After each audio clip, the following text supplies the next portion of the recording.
किती संकट पाहिले आपण, एक संकट पाहिलं का आपण मागच्या वर्षी असं छगन भुजबळ हे त्यांच्या येवला मतदारसंघात पाहणी करतायत त्यावेळेला एका वृद्ध महिलेला अश्रू अनावर झाले.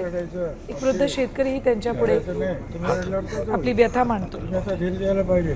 तुम्ही तर खूप अशी संकट पाहिली ना, आणि किती संकट पाहिले आपण, एक संकट पाहिलं का आपण मागच्या वर्षी असं साहेब. हां घरात पाणी इथं घरामध्ये तुम्ही पण नाही रडायचं, ओके रडायचं नाही. तुम्ही रडल्यावर कसं होईल. तुम्ही आता धीर द्यायला पाहिजे. तुम्ही तर खूप अशी संकट पाहिली ना, आणि किती संकट पाहिले आपण, एक संकट पाहिलं का आपण मागच्या वर्षी असं साहेब.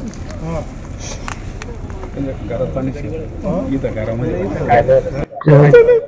23 तारखेला तिथे सुद्धा ह्या गावांमध्ये येवल्यामध्ये काही ठिकाणी ढगफुटी झाली आणि त्या अतिवृष्टीमुळे जे आहे शेतकऱ्याचं प्रचंड नुकसान झालेलं आहे.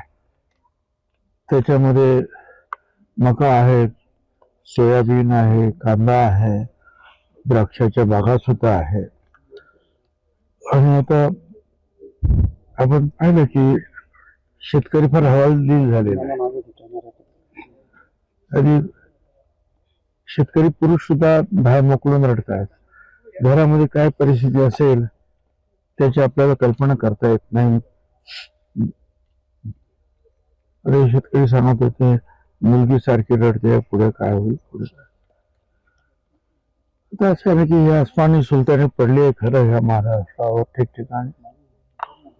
पण मुख्यमंत्री उपमुख्यमंत्री आणि आम्ही सगळ्यांनीच मंत्रिमंडळात सुद्धा ठरवलं की ह्या वेळेला जे काही अडचणीचे सगळे नियम बाजूला ठेवून जेवढी जास्तीत जास्त मदत करता येईल तेवढी मदत आपण या सर्व शेतकऱ्यांना करणार आहोत.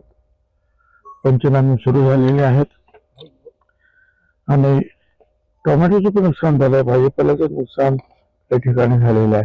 तर मुळात जे आहे ना, आता खरं म्हणजे या भागामध्ये पाऊस फार कमी आहे.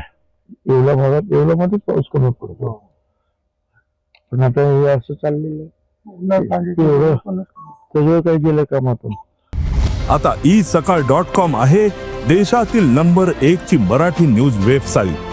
प्रत्येक अपडेटसाठी isakal.com ला नक्की भेट द्या.